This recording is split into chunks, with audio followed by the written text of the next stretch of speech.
Welcome to A Drink of Wisdom with Jay Wise and Nathan Drinkard. I'm your host, Cody Ward. Thanks for spending some of your time with us tonight. What's going on, guys? Let's talk some sports, baby. This is A Drink of Wisdom.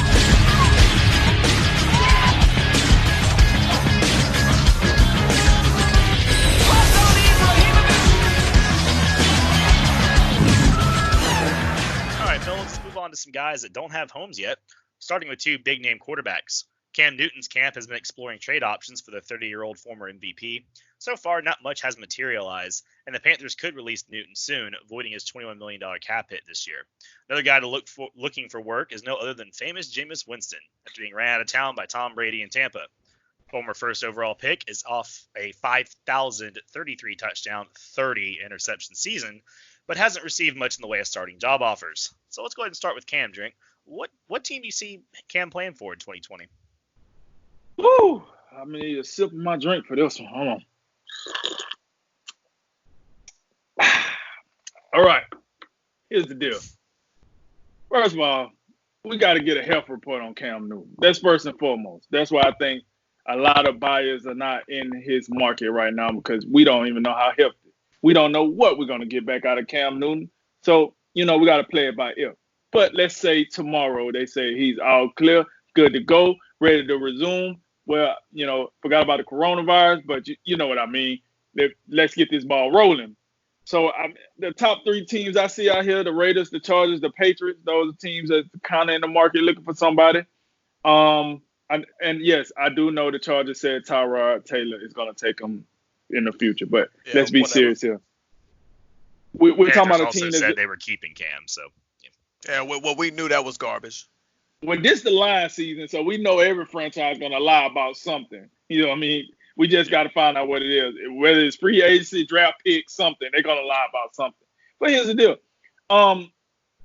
I do think that it's a high possibility that he do go to the Chargers. Let me tell you why.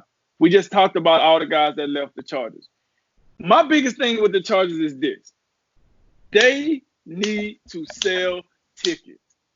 And Tyrod Taylor ain't selling you no tickets. I'm sorry to tell you, he ain't selling you no tickets. Now, you did a good thing by going out there and getting the previously mentioned Darius Slay for your defense. That's good to go. You made the defense better. We like that. But you mean Chris Harris, right?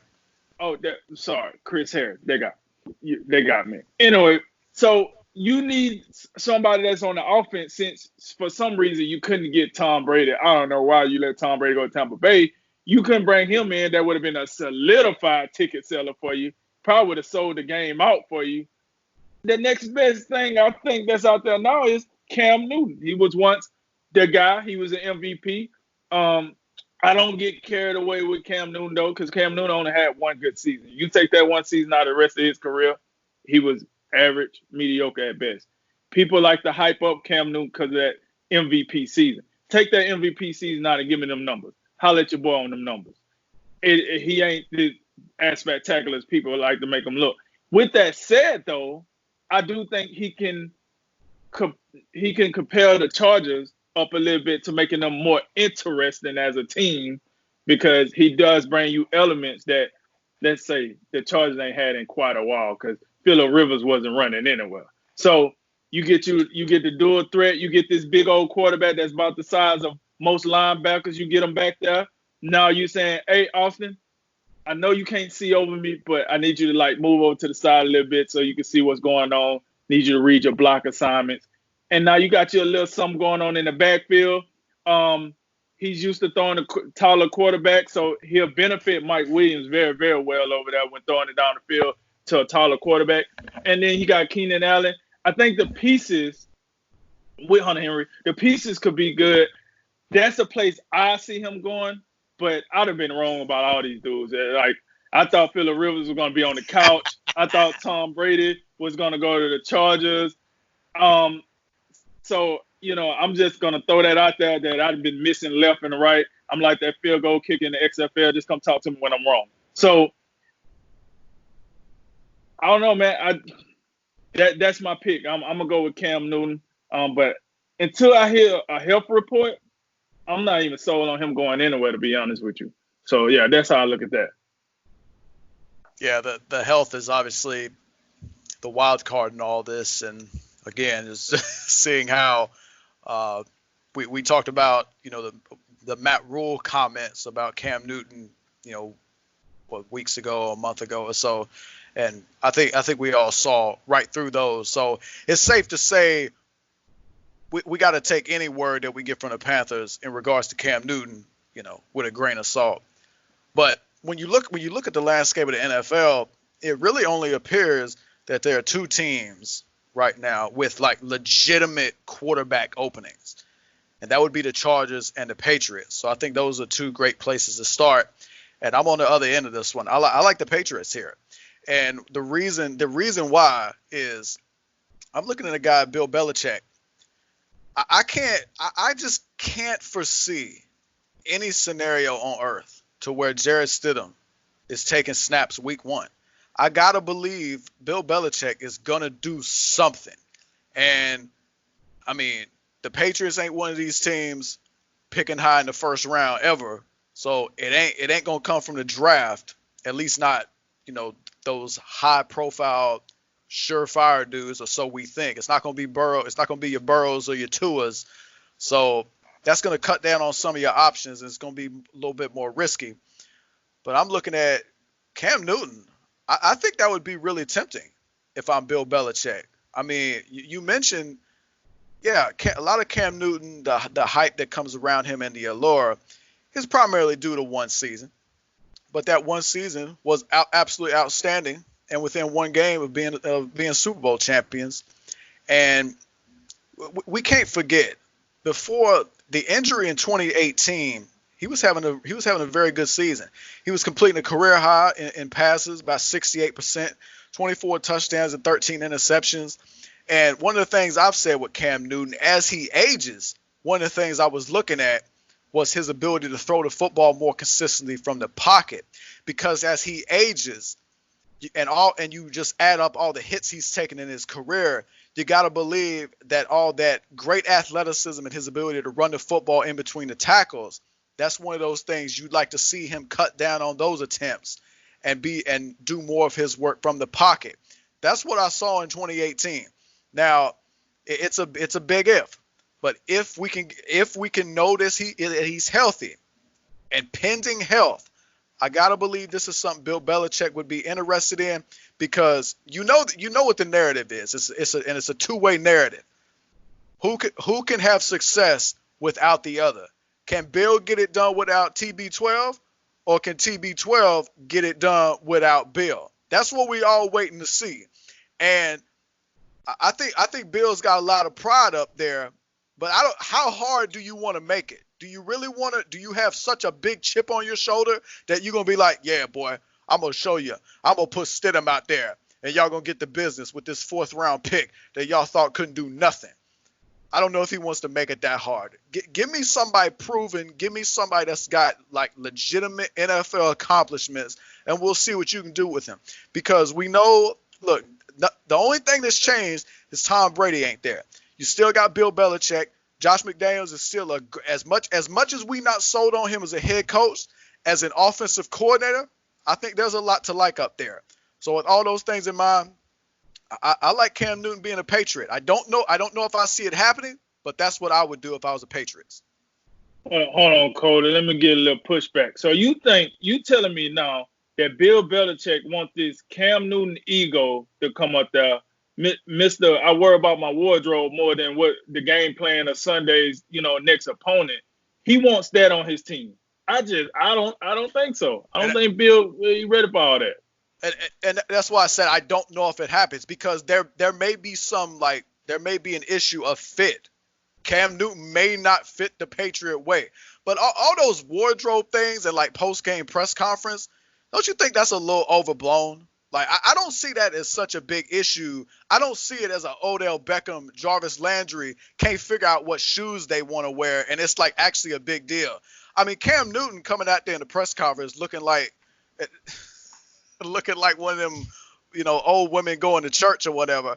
It's just more of a joke to me. I don't see it as a legit big deal. But that I is a do fair think point. I think he spends a lot of time on that though. I do think That he could be. spends more time than the average player, working out here looking like a supervillain or something. Like he and I don't think Bill is gonna have the patience to deal with that because he wants you in the book. He wants you in the game plan, and you sitting there like, I don't care what you're gonna wear to the game, man. I don't care about your hair.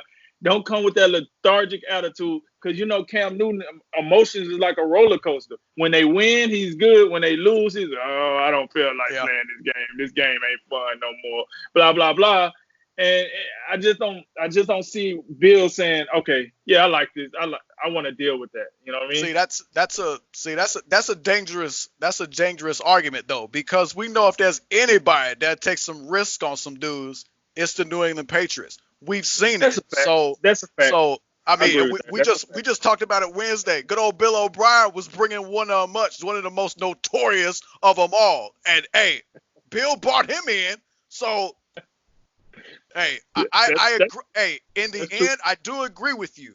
It may not be a good fit as far as Bill is concerned, but it is the best option that's available. And we have seen guys come in and embody that Patriot way, fit right in.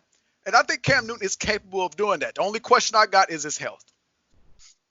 Yeah, I would tend to agree. I can't believe there's not more of a market for him. I mean, Drink, you are right. Outside of that 1 year, the stats they're not amazing. You get about 3,500 yards out of him. You get about 25 touchdowns or so, and you get about 13, 15 picks. I mean, it's not, but it's consistent. That's what I like about it is what you're getting every year. I mean, this guy was consistent. He was really solid when it came to start. He hardly missed games. I mean, if he did, it was a game or two here and there. The dude was durable. He put up good numbers, and that's surprising considering the brand of football he plays. And I don't know, it just feels like the league has almost moved on from him. I know how like quarterbacks get this flavor of the month or the year. This year it's sell your stock on pocket passes. We're buying Lamar Jackson, and then next year it's going to be we're selling Lamar Jackson. We're buying this. Like it seems like we get so caught up in the narrative of it. But it does feel like no one's really interested in him and that kind of play style. But yeah, I mean, this last season, he really was making some changes to his game. He was completing more of his passes. And I agree. I think the Patriots are a fit that just makes sense because at this point we're all going, what are they going to do? I mean, dudes are getting signed, they're moving, and then it's just radio silence up there in New England, and it's like, what are we like? I agree. I just, there's no way I can see them trotting out Jared, freaking Stidham week 1. And I also don't believe the Chargers are going to start Tyrod Taylor week 1 without a riot or having some other plan on their hands. I just don't like all 10 fans in that soccer stadium be rioting, or but they're the new one now. But maybe there's more fans, who knows? But yeah, I mean, Cam, he brings a star power to the Chargers, in their endeavors, or he's a guy that New England can bring in as a really solid guy they can improve on, and so either one makes some sense. I want to get y'all's thoughts on Jameis Winston too, real quick. Start with you, Jay. You think, Mr. 30 for 30 is going to start in 2020, or is he going to be backup? Hey, just one point to add on what you said about Cam Newton and his passing statistics. The thing that elevated him and made up for the lack of gaudy passing statistics was his rushing numbers. That's what kind of evened things out. Because when you took that in consideration, that made it a whole lot better. Because Phillip Rivers could throw for 3,500, 4,000 yards. But you just said you don't want that from him no more, though. You don't want him running the ball as much no more. So if he don't run the ball that much, but he don't throw a good amount of yards, like what are you really getting? And that's what I'm saying. I'm saying in years past. Remember what I said about the 2018 season when his completion percentage was, about 10 percentage points higher than his career average. That's what we need to see going forward with the rushing attempts down. I agree. You want more consistency from him from the pocket and fewer rushing attempts so he's not putting himself in harm's way more and often. I was just making the point. In years past, the passing statistics weren't all that great, but the rushing attempts and all the rushing yards and the touchdowns he did from that kind of evened things out. So, but hey, with Jameis Winston, I said there's only 2 spots available or so, I think. And I got Cam Newton going to the Patriots. So yeah, I got Jameis Winston going out to the Chargers in a starting role. That's because that's really the only starting role I see available. So hey, and to go to your point where we're talking about selling tickets in the new stadium. I mean, he won't sell as many tickets as Cam Newton, but he gonna sell tickets because it's gonna be an adventure coming to a stadium near you when everybody get out of the daggone quarantine and they actually fill up the stadium for us. So, hey, Yeah. Jameis come out there and pull a 30 for 30 or, hopefully we can cut the interceptions down. Go down to about 20 or so, and that's still terrible, but we can live with that. We can stomach that a little bit more. I mean, Phillip Rivers threw 20 picks last year, and he over there in Indianapolis. They believe he can handle it. But yeah, I mean, it go back to what you saying, Cody. I mean, Tyrod Taylor, he's a nice player, but we know there's a ceiling, and it's not that far above our head. They ain't going nowhere with Tyrod Taylor. You really gonna trot Tyrod Taylor out there twice a year and let Patrick Mahomes just rickroll you? Is that really what you're gonna do? And I'm telling you, Anthony Lynn, I'm not sold. I'm not sold on Anthony Lynn as a head coach. I got about, one playoff appearance, I think it is, in 3 seasons. I'm going to need a little bit more. And there's got to be some amount of pressure to get something done and be better than you were last year. Because last year was an absolute train wreck. It was horrible. And I will say this about the Chargers. We got to remember this. We talked about the Panthers getting Teddy Bridgewater, and I've got them out of taking a quarterback in the first round with that in mind. The Chargers are picking 6th. They could have an opportunity to trade up and get Tua if they want to jump the Dolphins, or they can get somebody else. They can get a Justin Herbert. They can get a Jordan Love. They can do one of these things. They are not stuck with Tyrod Taylor, and that whole narrative that they're moving forward with him is a joke, because we know the Chargers have a lot of talent. We talked about what they've done on the defensive side of the ball, and the skill position guys. When you consider Hunter Henry, Mike Williams, Keenan Allen, there's a lot of weapons and a lot of talent on that roster, and you're absolutely wasting it if you stick with Tyrod Taylor. I would take Jameis Winston over Tyrod Taylor. Would y'all not? Yes, absolutely. Yeah, I would. But I would. that's the only position. That's the only team right now I can see him starting at. That's the only opportunity I see out there. Anything else would have to be in a backup role. Nah, I'm gonna go ahead and flip the script on this one. I think Jameis Winston meets the criteria with the Patriots a lot more than he meets, because he's not a runner. And listen. Here's the deal, Josh McDaniel. You just said it. We don't care for the guy as a head coach, but the guy get the job done as offensive coordinator. I think that team will bring some much required discipline. That team will bring a better structure that he done had up to this point. You got to understand, he's been in Tampa Bay with a revolving door of coaches, a culture of losing. I want to say Bruce Arians is by far probably the best coach he done had as far as the offensive mind go, right? And then Byron Leftwich, that connection. Well, I think he goes up to New England. He links up with Josh McDaniels. Josh McDaniels hit him with a little sauce, sprinkle him with a little this, a little that. You can do this, you can do that. This will make you better. My only problem is he don't have weapons if he goes to New England. And that's one thing you have to look at. But I do think he can be a better quarterback, or overall quarterback, if he goes to New England, because they're going to give him the tangibles that we don't think about until it's too late, like Baker Mayfield, for example. We didn't think about his lack of leadership or his immaturity all that much, because we seen the way he finished the season before, and we just figured all this talent and the way he finished the season, oh, man, I mean, Freddie Kitchens is unproven, but, man, with all this talent, why do you need that? And then we seen it front page that we like, man, what's wrong with Baker Mayfield? Why he doing all this? He talking too much. Why he saying all this? Why he doing it? His lack of maturity came forefront.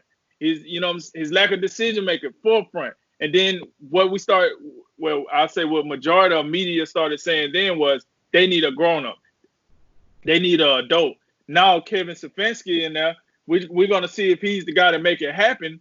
But that matters. And when you have a young, immature quarterback, listen, Jameis Winston is known more for what he did off the field than what he did on the field. Let's just be serious. Let's call it what we call it.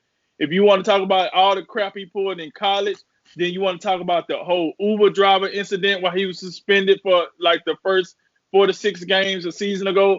Like, the guy, his maturity is not where it needs to be.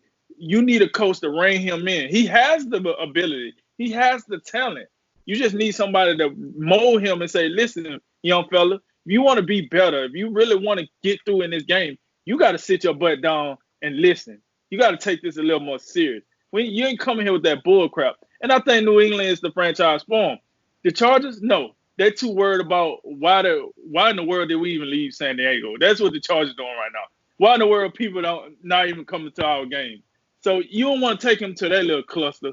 You want to bring them over to New England, put them in the system, and see what you can make out of them. That's a lot of the red flag maturity issues with Jameis Winston.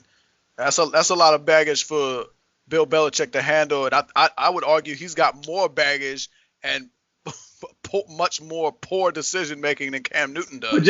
But Jameis Winston ain't never been an MVP. Jameis Winston wasn't I'm talking about Cam Newton was once like considered the face of the NFL, like at a short period of time because his size and what he did and how he was so big and he was running over people. And like I said, he didn't play in the Super Bowl. Jameis Winston haven't even played in a playoff game, less known a Super Bowl. So I'm thinking it's more realistic to sit him down and say, hey, if you want more out of your career, do this. Whereas if Cam Newton, it could be like, I done made it. Like, I played in Super Bowl. What you going to tell me? I ain't played in the highest game. I ain't played under pressure. Oh, you going to tell me I ain't played good enough to be an MVP? Oh, I've been that too. So that's what I mean about the ego and as far as like the different dynamics you would deal with Cam Newton rather than Jameis Winston. All you got to do is ask him, hey, did you win though? The answer, you didn't. True. Win, so Jameis Winston ain't got nothing. He ain't got no playoff. You should have dove on the fumble, Cam. Yeah, he still would have lost. Yeah, y'all gotta leave my man Jameis alone. He's doing his best. All right. No, I said, I watched the guy at Florida State, and I can't believe at this point he hasn't cleaned this up. And like the thing is, like with the quarterbacks, what are 90% of quarterbacks that don't make it? They're just average, right? They go out there and do average stuff. They get thrown on a scrap heap with 5, 10, 15 other dudes you could just take and interchange, right? No, you don't throw for 5,000 yards and 33 touchdowns without doing something right. I mean, you just don't. I mean, he's done this season after season. He's put up these gaudy numbers, but the interceptions they're horrible. And I have to think, like, there's got to be something you can reclaim here, right? This isn't something you don't give up on 5,033, even if 30 is also really bad. There's got to be something here. And yeah, Brady and or Bill and McDaniels really seem like the best. I mean, if they can't get it out of you, then, well, I guess this is just what you are, whatever, right? But I don't think that Bill Belichick is going to go down that road. It makes sense until you kind of – but then when you think about it in real world, like I don't see the Patriots going after that and bringing that in and kind of like putting their eggs in that basket per se. I think Winston's going to have to – I think he's going to have to take a backup job. I think Pittsburgh makes a lot of sense. I think you go behind Big Ben if he gets hurt again, because they know all the clowns they got there aren't worth much. Maybe even for the right price, New Orleans wants him as a backup to replace Bridgewater. Jacksonville could be not completely sold on Gardner Minshew and need a backup now. I mean, there's a couple backup roles that would make some sense, like he could potentially get back into starting with. But yeah, at this point in time, I think that there's got to be a coach that can unlock something with him that hasn't been done yet. And it could just be work ethic. He could just be a guy that doesn't take it serious and whatever. But it's a shame because there's so much talent in him. And to see him just throwing it to whoever's open, no matter what jersey they're wearing, it sucks because he has the talent to be one of the best quarterbacks in the league. He just doesn't put it together. That's a shame.